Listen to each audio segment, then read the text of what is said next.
What costs more than building a brand new city from the ground up?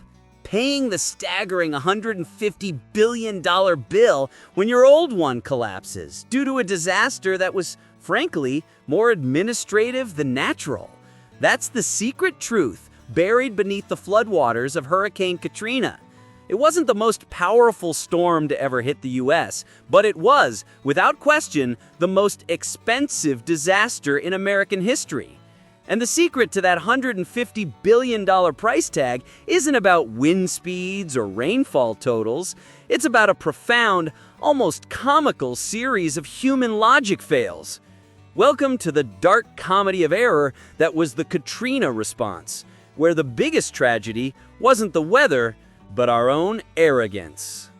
Let's start with the architectural hubris, the first great logic flaw. We put tens of thousands of lives and priceless cultural heritage below sea level in New Orleans. Fair enough, humanity thrives on defying nature.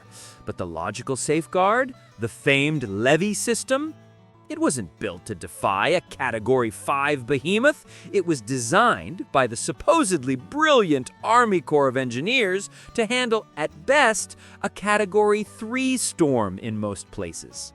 Think about that. You're building a multi-billion-dollar protective wall for a fortress, but you intentionally leave the door open for the mid-level bad guy.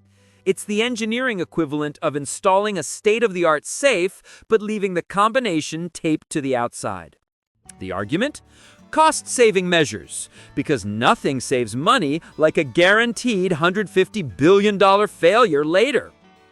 This wasn't a lack of knowledge, it was a failure of imagination.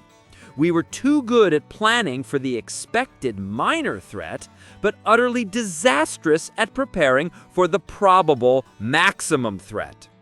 We are brilliant at making disaster movies, but tragically incompetent at preventing the actual disaster they depict. And speaking of colossal failures in logic, if you're finding this deep dive into the most costly human errors fascinating, do yourself a favor and hit that subscribe button.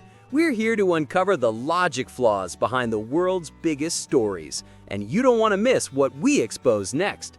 Now back to how the logic of bureaucracy drowned a major American city.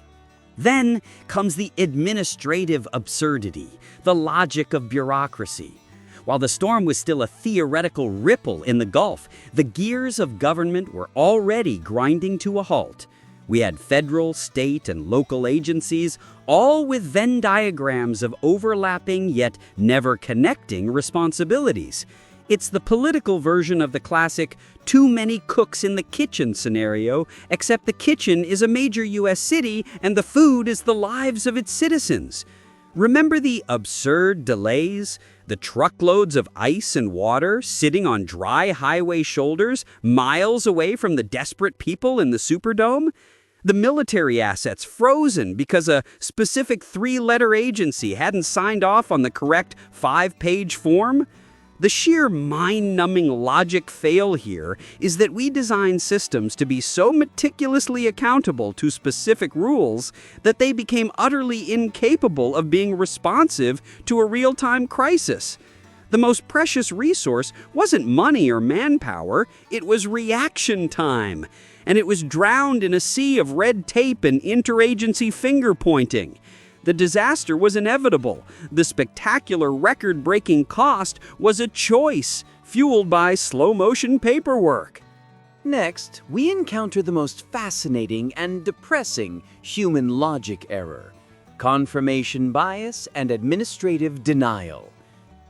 Before Katrina ever made landfall, the warning signs were flashing neon red.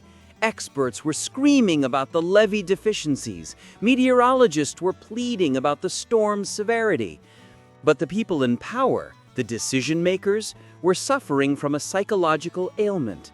They only wanted to hear news that confirmed the status quo, that the current system was good enough and the warnings were just alarmist. They had invested their careers and reputations into the existing infrastructure and plans. To accept the dire warnings meant admitting colossal systemic failure before the disaster. It was easier, logically, to deny the severity of the threat than to dismantle their own carefully constructed reality. This denial is what turned a terrible storm into a mega catastrophe. The logic was, if we ignore the problem, maybe it won't be that bad. It's the equivalent of a homeowner seeing a termite infestation and deciding the best action is to paint over the hole.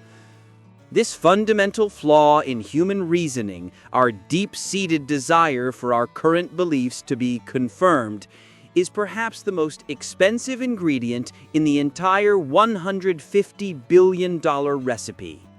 Finally, we turn the microscope on the public itself, the normalcy bias.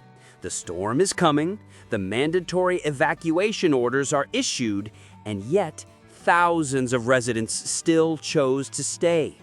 The human brain, in the face of an existential threat, has a perverse mechanism to reject the reality and default to normalcy. It will turn away. It's never happened to me before. The news is always exaggerating.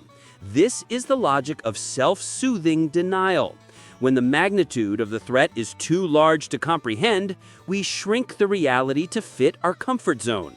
This psychological procrastination created the ultimate traffic jam, the humanitarian crisis in the Superdome, and the preventable loss of life. It's the ultimate satirical twist. The authorities failed to save the people, but the people often failed to save themselves, paralyzed by the very human belief that tomorrow will always look like yesterday. The $150 billion secret is not one secret, but a disastrous cocktail of many. The cheap concrete in the levee system, the paralyzing complexity of bureaucratic rules, the psychological denial of high-ranking officials, and the normalcy bias of the citizens. Hurricane Katrina was a terrifying natural event, but its status as America's most expensive disaster was a purely man-made achievement, a testament to the staggering cost of collective human illogic. So, after paying $150 billion for the masterclass on how not to prepare for the future, the ultimate question remains: did we learn the lesson? Or are we, right now, quietly building the conditions for the next $300 billion disaster? Somewhere else, convinced that this time it will be different. We want to hear your thoughts.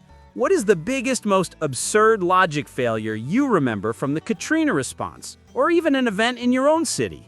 Drop a comment below and tell us what you think the true cost of human denial is.